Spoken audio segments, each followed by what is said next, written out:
bastante. Pues qué gusto, muy buenos días, es una gran alegría nuevamente volver con ustedes. Y bueno, pues en circunstancias creo que bastante favorables. Yo traigo un texto que quiero compartir con ustedes, como siempre trato de plantearme algunas reflexiones y independientemente de eso, pues sí celebro mucho que este diplomado haya animado esta posibilidad de que los profesores y las profesoras que tengan vocación y voluntad, disposición para promover y compartir la lectura, hayan generado este entusiasmo. Yo agradezco al maestro Lorenzo Gómez Morín, a Julián Sancena, a toda la organización de la FLACSO, esta oportunidad de volver a compartir con ustedes esta charla y que también tengamos esa posibilidad de intercambiar puntos de vista. Como en efecto lo mencionó el maestro Lorenzo Gómez Morín, muy recientemente se lanzó por la Secretaría de Educación Pública este programa de lectura que ojalá, a mi juicio, lo que yo deseo es que contrarreste de algún modo lo que ha venido haciendo, a mi juicio también desacertadamente, instancias privadas, donde lo que les importa no es absolutamente la lectura, les importan otras cosas, pero no la lectura. Ahora que se dio a conocer este programa de la Secretaría de Educación Pública a través del doctor Rodolfo Tuirán, que es el encargado actualmente de la Secretaría de Educación Pública en ausencia del maestro Lujambio, él mencionaba una cosa importante que yo voy a tratar también de situar o de contextualizar. Él dice que hay una suerte de síndrome en los alumnos, en general en los mexicanos, que no se acuerdan de los 2 o 3 libros que cambiaron su vida, ¿verdad? No, él dice eso, ¿verdad? El doctor Tuirán dijo que es una especie de síndrome porque ante los jóvenes del CETIS número 5, Gertrudes Bocanegra, durante el lanzamiento del programa de fomento a la lectura, precisamente a mano levantada le preguntaba a los muchachos cuáles eran esos libros que de alguna forma les habían gustado, les habían interesado, y más o menos se acordaban, pero no podían reconocerlos o decir títulos, o se les olvidaban los autores.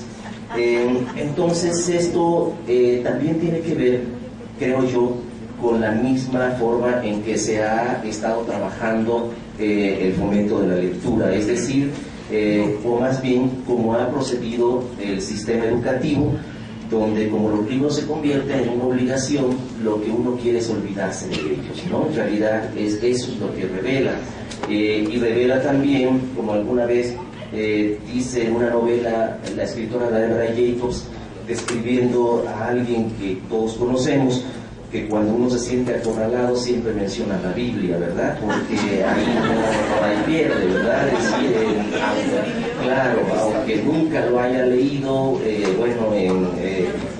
es el libro de libros, ¿verdad? Y es lo más parecido a algo que es a un libro, ¿verdad? Que además está hecho de muchos libros. Entonces decir, bueno, la Biblia, nadie espera hacerte examen sobre la Biblia, ¿verdad? Pero es eso en realidad, ¿no?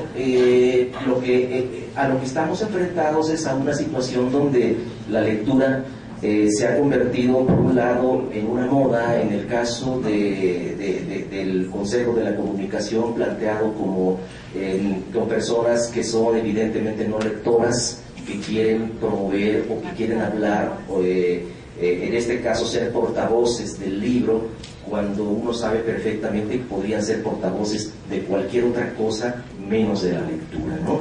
Y en los otros casos, pues creo que también hay muchos problemas, muchas situaciones que llevan, por un lado, a satanizar el ejercicio magisterial, el de los profesores especialmente, de primaria y de secundaria, donde precisamente lo que mencionaba hace un momento el maestro Rafael,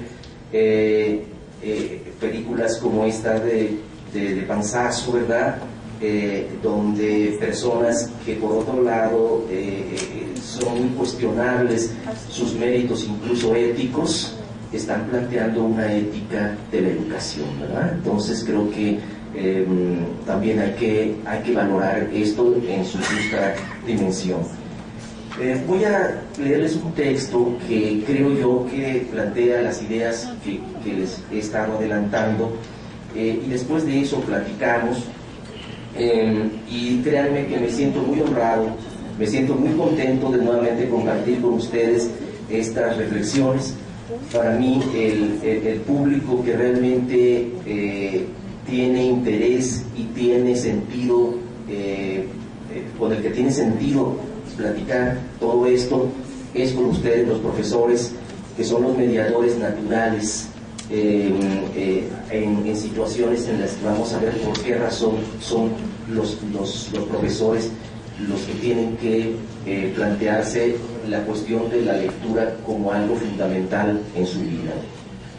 Se llama Compartir la lectura en la escuela, y dice así: en septiembre de 2011 estuve aquí y compartí con ustedes mi conferencia ¿Qué hacemos con los lectores?, que motivó un diálogo enriquecedor y el intercambio de puntos de vista y pareceres sobre un tema que a veces me parece que cobra dimensiones o bien de farsa o bien de tragedia.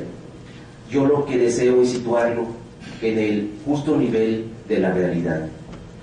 Una de las hipótesis que plantea aquí va adquiriendo características de verdad irrefutable, y esto es lo que me preocupa. Dije entonces que en sus ansias de conseguir mejores lectores, la escuela ha descuidado el objetivo real de la educación humanista: ayudar a conseguir mejores seres humanos, capaces técnicamente y éticos, intelectual y espiritualmente. Pero a la escuela mexicana le interesa, le urge mejorar estadísticas y elevar resultados inmediatos, y no entiende que el problema de todo reside precisamente en esa ansiedad de urgencia, pues descuida lo más importante, el fondo de la educación, que es la mejoría humana, a través de la cual es más factible que surjan y se desarrollen los lectores. Casi medio año después veo que puedo decir exactamente lo mismo, sin cambiarle absolutamente nada, y me temo que al término de 2012 podría también suscribir este diagnóstico, y eso es lo grave. Hay escuelas, y esto me lo han dicho maestros y directores, conste, no lo digo yo, me lo han dicho maestros y directores, que enfocan todas sus baterías a la prueba enlace, y lo demás es lo de menos. Es decir, todo el tiempo están preocupados en la prueba enlace y lo demás no les interesa. Fui a Aguascalientes a un centro educativo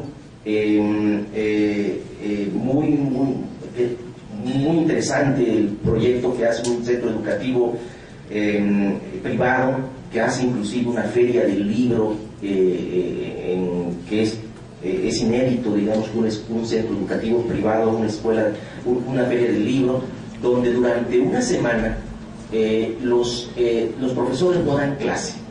Los profesores interactúan con los alumnos, hacen obras de teatro, graban programas para radio, y generan todo un interés en los libros, y los muchachos y los niños, porque esta es una escuela primaria y preparatoria, secundaria y preparatoria, van con sus papás, participan, y todo está vinculado a la cultura del libro. Y la directora me decía eso: nosotros somos muy mal juzgados aquí en Aguascalientes porque no nos interesa la prueba enlace. Es decir, porque mientras todos están ocupados en elevar ese nivel de la prueba enlace, nosotros decimos que tenemos que plantearnos una educación humana donde los muchachos tengan capacidad para desarrollar sus propias habilidades, experiencias y capacidades. Esto se los cuento yo porque les digo, no lo digo yo, me lo han dicho profesores y me lo han dicho directores, que la prueba enlace se ha convertido en esa herramienta que los ha distraído de todo lo demás.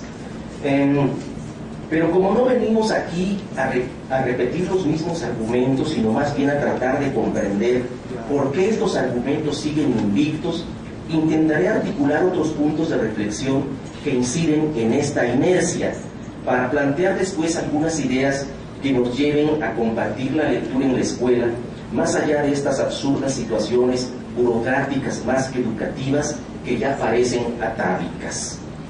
No debo generalizar, pero una buena parte de la gente que ha crecido entre libros tiene con frecuencia, y esto no quiere ser peyorativo, una idea irreal de la lectura, es decir, un concepto ideal.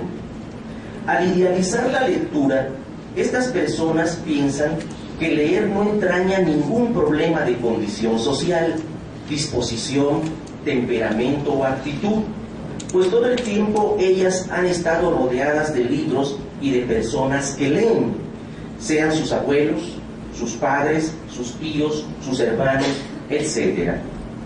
Para no correr el riesgo de poner en duda sus certezas, ni hacer el mínimo esfuerzo de reflexión sobre sus creencias, muchas personas cultas creen en lo que les conviene creer.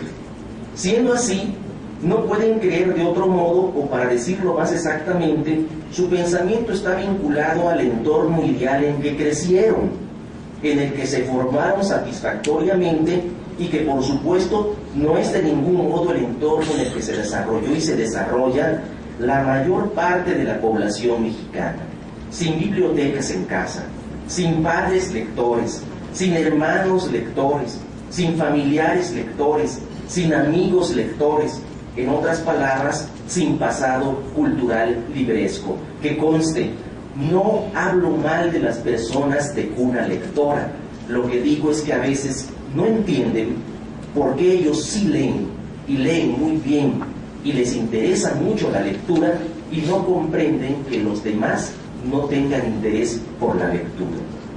Esto es lo que debemos tener en cuenta cada vez que caigamos en la tentación de hacer generalizaciones sobre el uso de los libros y el gusto por la lectura. Trataré de explicarlo con peras y manzanas, más allá de hermenéuticas, teorías y teologías textuales que muchas veces están suscritas y elaboradas por personas que tienen una imagen ideal de la lectura, es decir, irreal. Las personas de cuna lectora, voy a usar esta expresión que me parece bastante clara y significativa y que todos entienden, suelen decir sinceramente convencidas de que sin los libros no podrían vivir. Lo que quieren decir en realidad es que no se imaginan un mundo sin la lectura y sin la presencia y el diálogo con los libros que les han acompañado desde su más tierna infancia. A muchos de ellos, sus padres les leían antes de que supieran hablar siquiera.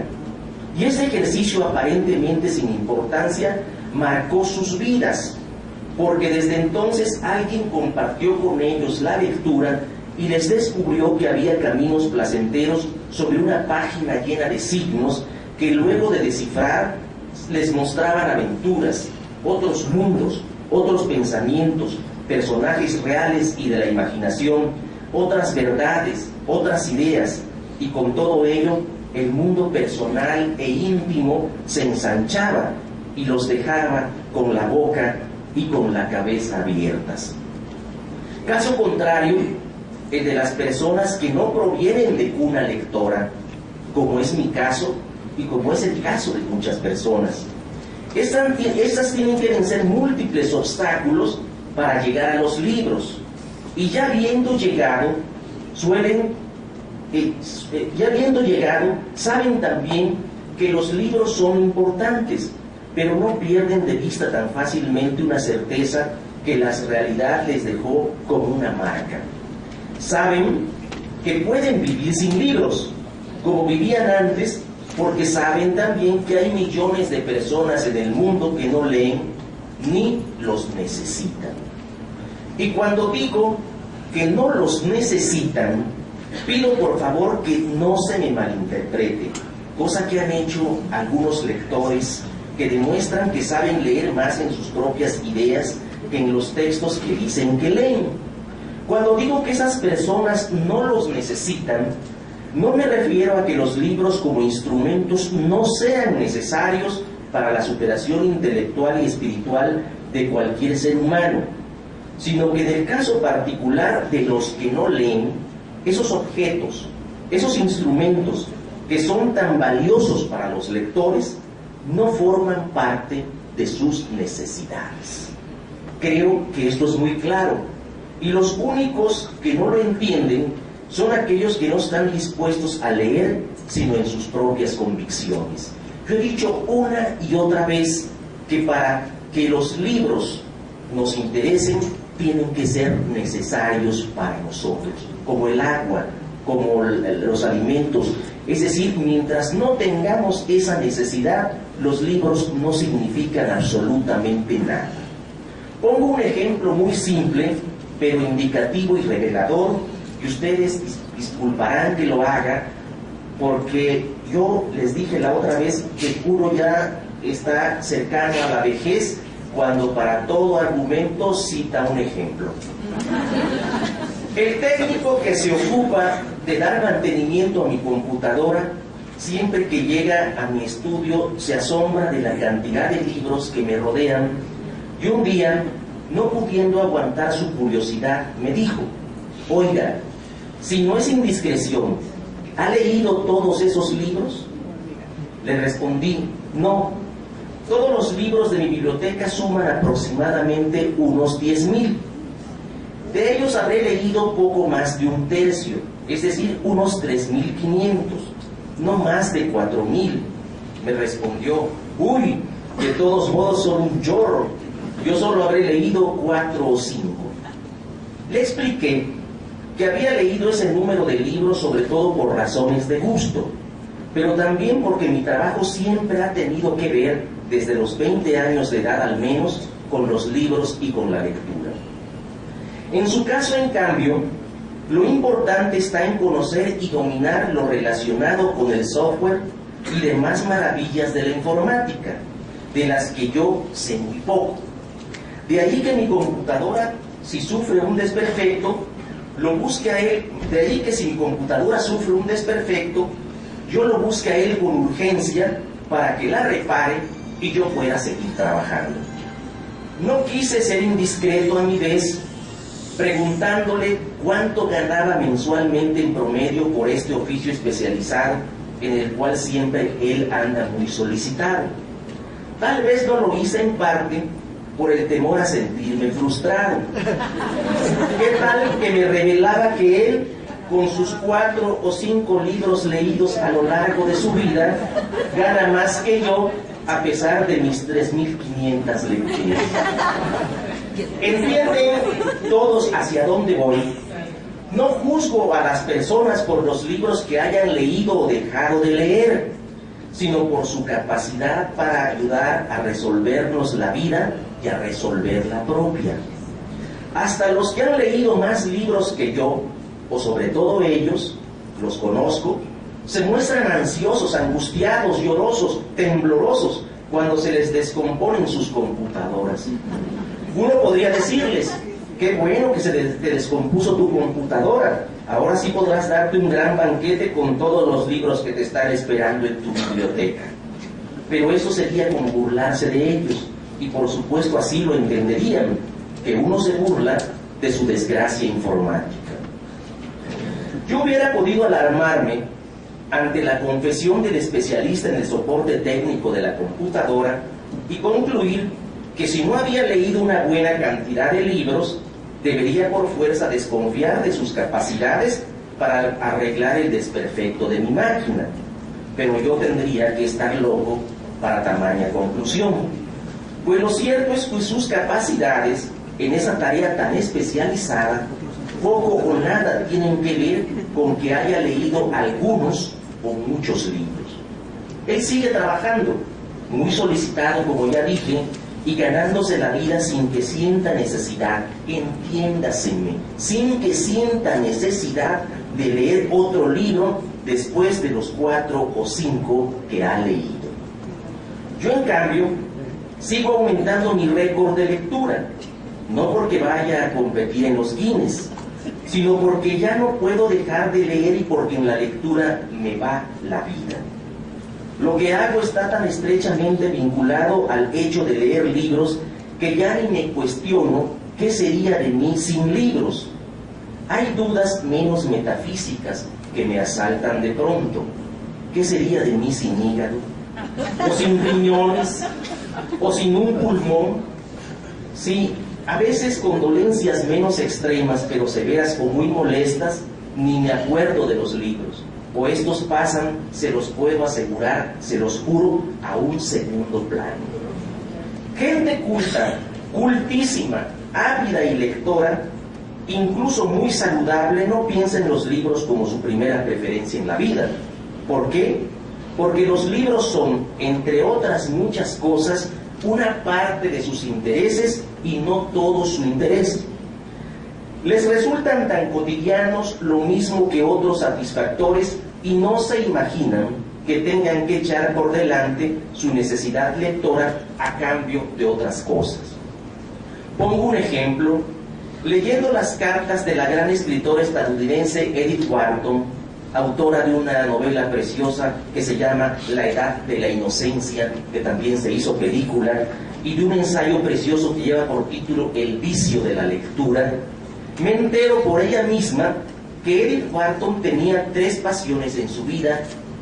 La primera, decía, la justicia y el orden. La segunda, los perros. Y la tercera, los libros.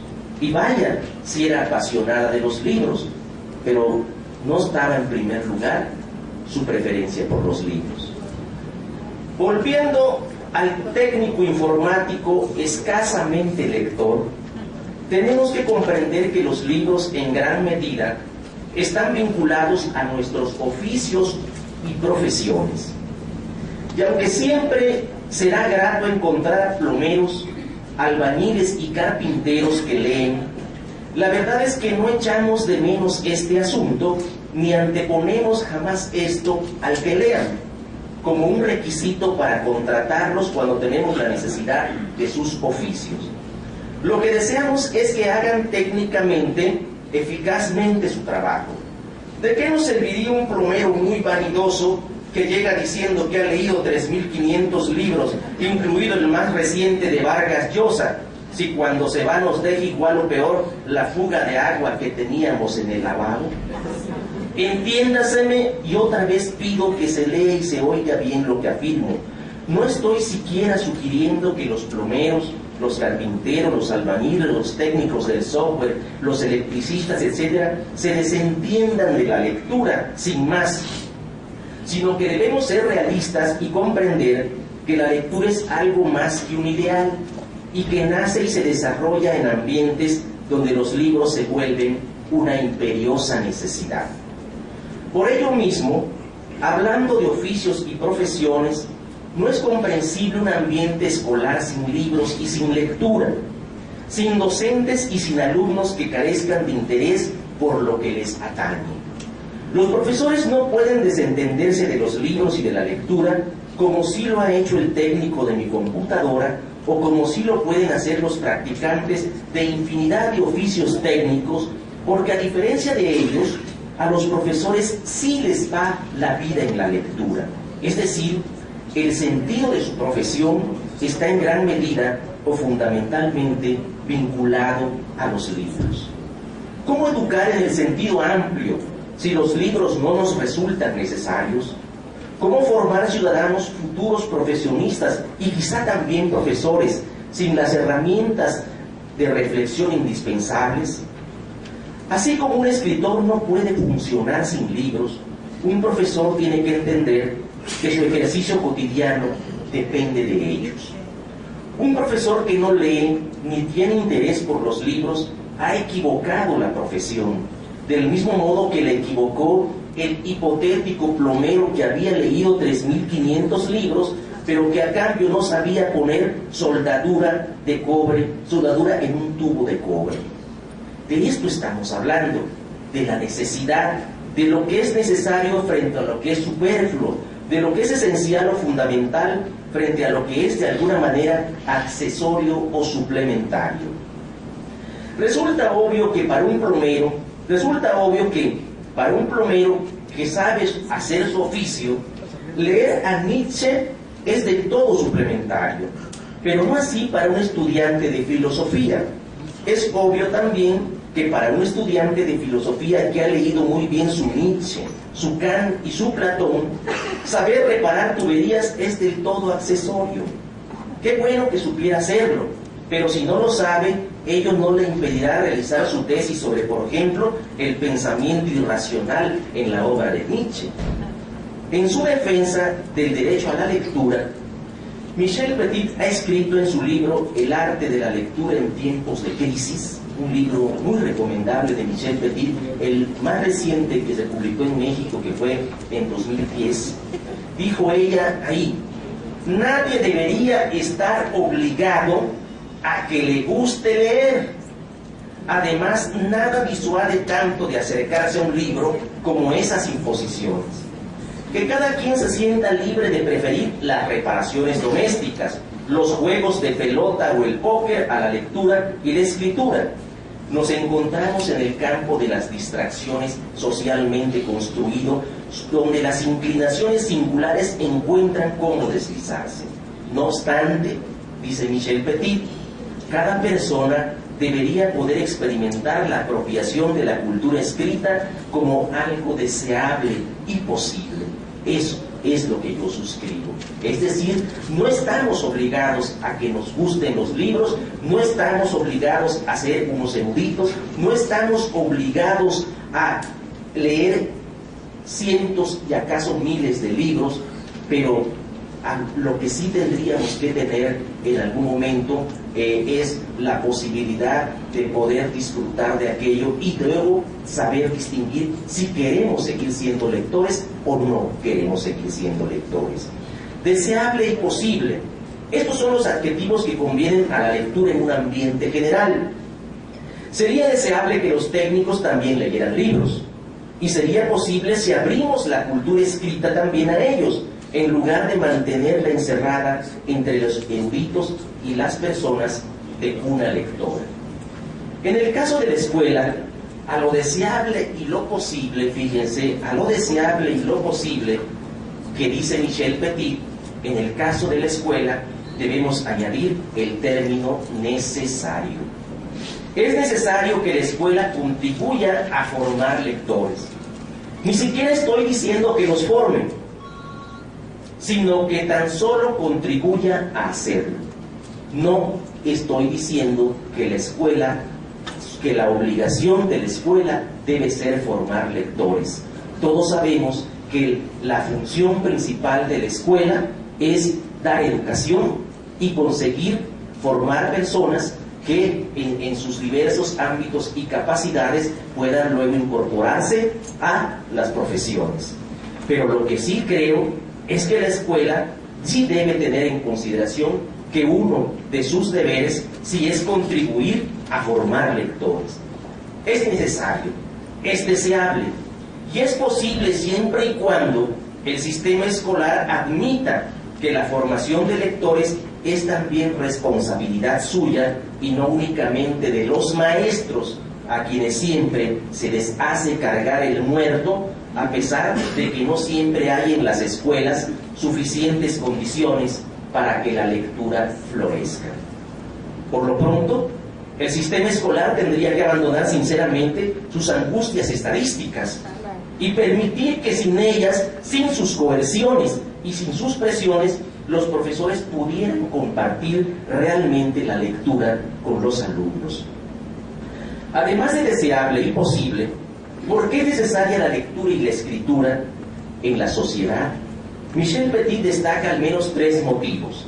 Primero, no ser hábil en la escritura y en la lectura es actualmente una pesada desventaja en numerosos campos, sobre todo porque al irse acelerando los cambios, cada persona a lo largo de su vida probablemente esté llamada a ejercer sucesivamente varias profesiones. Es decir, el desempleo es tan grande, la situación es tan precaria, que muchas veces requeriremos irnos a otros ámbitos, y si no estamos alfabetizados suficientemente, no nada más en términos de la cultura escrita, sino en términos de la cultura informática, obviamente estaremos imposibilitados de tener acceso a esos ámbitos laborales. El segundo, dice Michel Petit, que es mucho más difícil tener voz y voto en el espacio público si no se es hábil en el uso de la cultura escrita. Creo que queda muy claro esto y es muy perfectamente cierto. Y el tercero es que el recurso fácil a la cultura escrita permite no solo acceder al campo del saber y de información, sino también abrevar en las inmensas reservas de la literatura en todas sus formas, cuya riqueza sin duda no tiene igual para construirse a sí mismo o reconstruirse en la adversidad. La verdad es que los libros también son terapéuticos, ayudan a vivir, nos dan la posibilidad cuando estamos en situaciones extremas, en situaciones de dificultades, nos ayudan. Y cuando a mí me preguntan si yo desdeño sinceramente los libros de superación personal, yo digo no, porque hay muchos libros de superación personal que la gente necesita. ¿Por qué necesita libros? Porque necesita de alguna forma un apoyo para poder comprender y resolver el problema por el que está atravesando. En otros textos lo he dicho, pero creo necesario repetirlo. Compartir la lectura no es imponer lo que uno quiere que los demás lean. Compartir es distribuir algo en partes o participar en algo. Esa es la definición de compartir que van a encontrar en los diccionarios. Compartir es distribuir algo en partes o participar en algo. En la antigüedad, en el ágora, los maestros, los filósofos, compartían su pensamiento, es decir, lo repartían entre los discípulos y los asistentes, y al mismo tiempo hacían participar a estos en el ejercicio del diálogo, la pregunta, el comentario, la duda, incluso el desacuerdo o el escepticismo, que abren caminos para comprender mejor. Compartir un libro es leerlo junto con otros y comentarlo antes que aplicar cuestionarios desde una voz autorizada y muchas veces autoritaria. Compartir un libro puede ser recrearlo, animarlo aún más con la representación de quienes lo han leído. Se puede conservar el esquema de lección en el caso de los maestros, pero hay que restarle lo más que se pueda a este proceso de enseñanza-aprendizaje el carácter de obligación y todos esos requisitos que transforman un apasionante placer en un frío y aburrido deber.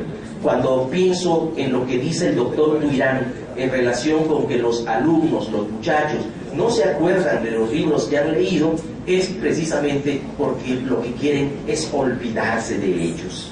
Como los han padecido, lo que quieren es olvidarse. Si conseguimos que los muchachos se atrevan a hablar de lo que leyeron, de lo que entendieron y de lo que no entendieron, de lo que les gustó y lo que no les gustó en un libro, habremos dado un paso muy importante para que ellos encuentren en la lectura algo más que una coerción para entregar tareas. En una preparatoria de la UNAM, regreso a mi síndrome de senilidad precoz, y pongo otro ejemplo. En una preparatoria de la UNAM, ante profesores de español de preparatoria, les dije que la forma tradicional en la que se ha venido enseñando la literatura deja mucho que desear y que es en gran medida responsable de la falta de interés de los jóvenes por la lectura. Al decir esto, a algunos les toqué el corazón, pero a otros parecería que les toqué el antifonario, o sálvase a la parte, pues reaccionaron ofendidísimos. Lo cierto es que yo ya me lo esperaba, porque siempre trato de saber en qué sitio estoy parado, y yo sabía que en ese lugar no todo era tierra firme. Y la verdad sea dicha, prefiero ser abucheado por decir lo que creo que recibir aplausos y felicitaciones por decir únicamente lo que el auditorio en turno quiere escuchar. Insisto en esto, mucha gente cree en lo que le conviene creer para no tener que someter al análisis y con ello a la duda sus creencias y certidumbres o simplemente sus costumbres. Lo grave es que al hacer el recuento de los daños en esta preparatoria, la prepa 8 o la prepa 5, ya ni me acuerdo, al hacer el recuento de los daños, descubrí que incluso había gente joven o muy joven que oponía una férrea resistencia al cambio, a diferencia de profesores de más edad y algunos de ellos de más de 60 años que comprendían perfectamente el siguiente planteamiento.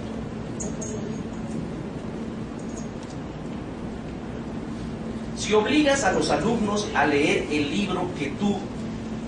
Ya sé. Sí, gracias, se murió ese. Dice, lo grave es que al hacer el recuento de los daños, descubrí que incluso había gente joven o muy joven que oponía una férrea resistencia al cambio, a diferencia de profesores de más edad y algunos de ellos de más de 60 años que comprendían perfectamente el siguiente planteamiento, que es el que yo reitero.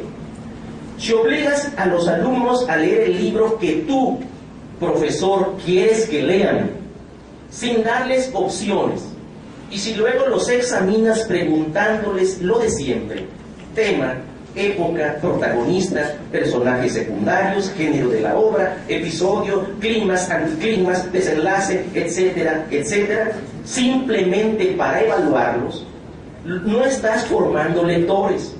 Lo que estás haciendo es que adquieran una información para pasar o reprobar un examen acerca de un libro del cual se olvidarán después para siempre.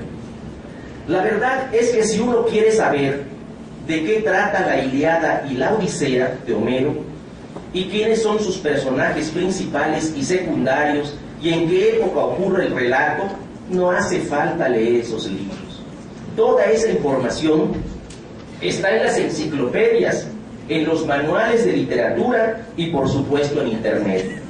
Lo importante de las obras de Homero no está en esa información para aprobar exámenes, sino en las obras mismas, es decir, en el disfrute de esos libros que pueden cambiarnos el modo de ver la vida, aunque nos importe un pepino, por decirlo menos, si hay algo ahí que pudiera denominarse tema. Leer o enseñar a comprender lo que se lee no tiene nada que ver con preguntas de cajón y con esquemas que han demostrado que solo sirven para pasar exámenes. Muchas personas adultas, profesionistas o no, que pasaron por la escuela, leyeron, entre comillas, ciertos libros clásicos y entregaron reportes de lectura sobre ellos y pasaron sus exámenes de rigor y hoy no se acuerdan sino vagamente de esos libros y de los episodios y personajes de esos libros, además de que no quieren saber nada de leer libros, puesto que ya los leyeron para hacer tareas y presentar exámenes y sacar la secundaria y la preparatoria y luego entrar a la universidad limpios casi de todo recuerdo de las lecturas que hicieron. Saben, más o menos, que el Quijote trata de un viejito loco que andaba por la región de la Mancha en Castilla, creyendo verdad las fantasías que había leído en sus libros de caballería. Saben más o menos que la Ilíada trata de la guerra de Troya, que enfrenta a aqueos y troyanos en una lucha que en gran medida se debe a la disputa por la posesión de una mujer fatal, Helena. Saben más o menos que Los de Abajo es una novela que trata el tema de la Revolución Mexicana y que su protagonista, un tal Demetrio Macías, comanda una partida de rijosos o forajidos que se pone al mando de las fuerzas revolucionarias que estén en turno. Saben más o menos que Pedro Páramo es un cacique que controla todo un pueblo y toda una región y que al final todos en esa novela están muertos. Podríamos seguir así, pero eso que saben no sirve sino para aparentar que saben, que tienen cultura, una cultura como barniz transparente. Y además, eso que saben, más o menos, está en cualquier manual de literatura y por supuesto en internet. Lo que no está ahí y que no es información es la experiencia de leer esos libros y encontrar por uno mismo cosas que a lo mejor nada tienen que ver con los datos que registran los manuales. Compartir la lectura en la escuela tendría que ser un ejercicio vivo y dialógico, impetuosamente cercano a la conversación cotidiana, donde los libros cobren sentido como si los estuviéramos viviendo. Compartir la lectura en voz alta, por ejemplo, y escuchar nuestra voz y que otros la escuchen y que sintamos que es nuestra voz la que revela el contenido de algo. Es también decir, hasta aquí llegamos en la lectura y continuaremos mañana o pasado mañana. Y de seguro habrá algunos que no quieran esperar hasta mañana o pasado mañana y se enfasquen ellos solos en la lectura para saber qué pasó con Alonso Quijano y Sancho Panza, qué le ocurrió a Ulises, qué pasó con Demetrio Macías y con Camila y qué con Pedro Páramo y Susana San Juan. De otro modo, los libros seguirán siendo tarea, solo tarea, únicamente tarea, tarea que nos lleva a más tarea, y tarea que nos aparta del placer de aprender y aún del gusto de enseñar, porque para los alumnos todo se vuelve tarea y para los profesores todo se vuelve calificar tarea. ¿A qué horas leemos si no es para la tarea? Dicen los alumnos. ¿A qué horas leo si me la paso calificando tareas? Dicen los profesores. Este es el drama de una escuela que dice querer incentivar la lectura, pero que no cambia demasiado sus métodos, sus esquemas, sus reglas inflexibles, sus ambientes. Una escuela donde muchos maestros hablan ya no en voz de ellos mismos, sino en voz de la escuela, como aquellos que se sintieron ofendidos en la preparatoria de la UNAM porque les mencionó una evidencia objetiva, que los métodos tradicionales de enseñanza de la lectura, que no inventaron ellos por cierto, sino que solo adoptaron, no han demostrado ser efectivos para que la gente lea, sino tan solo para que haga tareas. Al decir esto, vuelvo a un libro, siempre vuelvo a él, que explica estos asuntos de la lectura de un modo maravilloso. Me refiero a Como una novela de Daniel Penaca. Y al episodio aquel en el que un profesor de literatura, harto de sus alumnos, enfadado por los pésimos reportes de lectura que entregan, conversa exasperado con su esposa. Lo cito porque el diálogo es delicioso y aleccionador, sobre todo por el sentido común de la esposa y no tanto por la sinceridad del profesor. El diálogo es el siguiente: pero ¿por qué te afectas tanto, cariño mío? Tus alumnos escriben lo que esperas de ellos, dice la esposa. O sea, pregunta el profesor enfadado. Y dice la esposa, que hay que leer el dogma. Supongo que no te esperabas encontrar un montón de trabajos alabando los autos de fe. Y dice el profesor, lo que yo espero es que desenchufen sus Walkmans y se pongan de una vez a leer. Y le dice la esposa, en absoluto. Lo que tú esperas es que te entreguen buenas fichas de lectura sobre las novelas que tú les impones, que interpreten correctamente los poemas que tú has elegido, que el día del examen de selectividad analicen hábilmente los textos de tu lista, que comenten juiciosamente o resuman inteligentemente lo que el tribunal les colocará bajo las narices esa mañana. Pero ni el tribunal, ni tú, ni los padres de familia desean especialmente que estos chicos lean. Tampoco desean lo contrario, fíjate. Desean simplemente que saquen adelante sus estudios y punto. Ahí termina el diálogo. Esto último que dice la juiciosa esposa del profesor de literatura ha sido precisamente a lo largo de la historia el propósito fundamental de la escuela, que los alumnos saquen adelante sus estudios y punto, incluso en el caso de las clases de literatura. Lo de la lectura es hoy, además de una asignatura pendiente en la agenda política, como dicen rimbombantemente los funcionarios y los políticos, desde el presidente de la República hasta el director de escuela, pasando por los secretarios de educación y los responsables de cultura, algo que no se entiende bien a bien, porque es hasta ahora que se dan cuenta de que incluso los universitarios que sacaron sus carreras con menciones honoríficas no son precisamente lectores. Pero si no se dieron cuenta, sino hasta ahora, de que los rarámuris en Chihuahua estaban pasando por una hambruna similar a las peores que viven los más pobres de África, ¿cómo se iban a percatar antes de algo tan elemental como lo es el hecho de que la escolarización desde la primaria hasta la universidad no esté formando lectores desde hace un siglo? ¿O acaso lo sabían y no decían nada, sino hasta que la OCDE comenzó con sus mediciones e indicadores?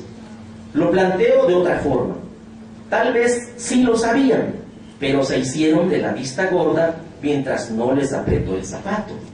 Y entonces, ya cuando entró al discurso el tema global de la competitividad económica, comenzaron por todos lados a estallar y fulgurar lemas lectores, campañas lectoras, iniciativas lectoras, programas de lectura, movimientos lectores, maratones de lectura, ejemplos lectores, etc. Y hasta el más lerdo de los señores que están en el Congreso de la Unión hoy asegura muy engolado que hay que leer, que hay que leer, que hay que leer, porque el país lo necesita para poder competir frente a las exigencias que plantea esta época. Y todos quieren presumir sus lecturas y sus autores. Y qué mejor que aprovechando el despeñadero por el que se fue un prototípico lector mexicano que no se acuerda qué libros leyó, pero que sin duda lo transformaron mucho. De esto hablamos, de la simulación, y también de lo otro, de la necesidad de hacer necesidad la lectura, cosa que no vamos a conseguir porque no lo hemos conseguido con los métodos tradicionales de la escuela. Siempre es mejor la verdad que el consuelo, nunca lo olviden. Hay que pensar en una escuela donde se comparta la lectura, en donde se lean realmente los libros y en donde la tarea, por favor, en este rubro de lectura pase a segundo término. Lo que hay que buscar es que los alumnos se interesen en los libros, no que los sufran. Conseguir que se aficionen a leer como se aficionan a otras cosas. Y tener claro que lo importante de los libros está en los libros mismos y en lo que suscitan en nosotros al leerlos, y no tanto en la información que podemos reflejar en un examen. Las interpretaciones ajenas sobre los libros sirven para aprobar exámenes. Las interpretaciones personales de los libros tal vez no sirvan para eso, pero sin duda sí sirven para que tengamos un mejor conocimiento de nosotros mismos y de los demás. Para quienes creen en el infierno, es claro que no irán a parar ahí por no haber leído libros, pero tampoco irán al cielo necesariamente los creyentes que han leído toda una biblioteca. Los libros no sirven para eso, sirven para poblar nuestros propios infiernos o nuestros cielos íntimos. Quizá nos hacen más humanos con todo lo bueno y lo malo que esta humanidad supone. Y si además de todo nos sirven para ser más competitivos, más capaces técnicamente, más eficaces en nuestro ejercicio profesional, más diestros en nuestros oficios, etc., habrá que agradecerlo también, pero con mesura, sin tocar las campanas a rebato, porque ello nos puede llevar a decir mentiras, como los que sostienen que son los más cultos, los más leídos o los más informados los que conducen esta humanidad. No lo olvidemos. Se puede ser monarca o presidente de un país sin haber leído un libro o sin siquiera recordar si se ha leído uno. Y se puede ser lector de más de 3.000 libros y tener únicamente la jerarquía satisfactoriamente íntima que da este oficio y que se reduce a una sola palabra: lector. Muchas gracias.